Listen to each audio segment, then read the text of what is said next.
他們的未來出來抗議。對於我哋00後同90後呢兩代人嚟講，香港由細到大所見到嘅都係好絕望。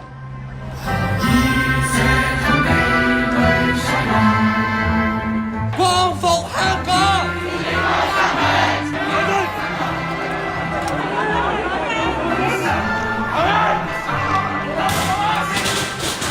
其實它也是就是不斷進行、不斷發展的。他們所謂的民主，犧牲了我利益。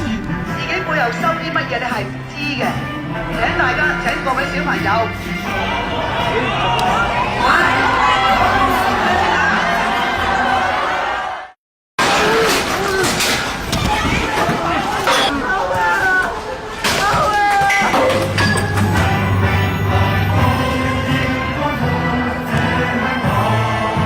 我們去前線去看吧。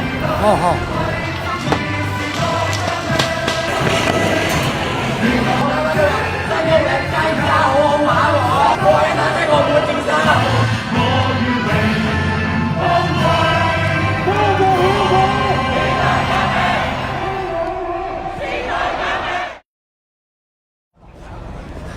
你要小心一點。好。啊。